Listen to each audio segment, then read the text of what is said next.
Hello，大家好，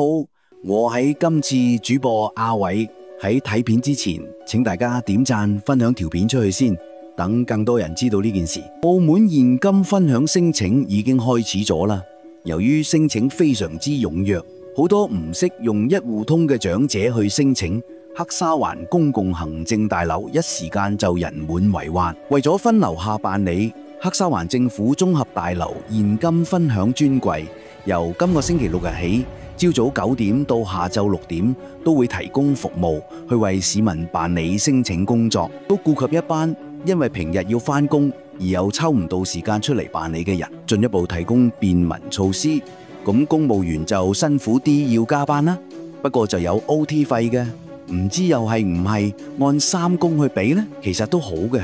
有好多人都係返星期1至6，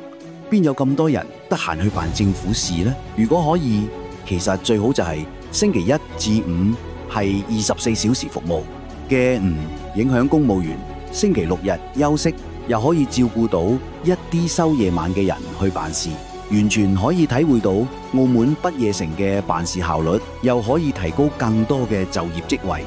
減少失業率，提高市民嘅獲得感、幸福感同安全感。對於呢件事，你哋又點睇呢？今次講到呢度，下次再同大家分享。多謝各位。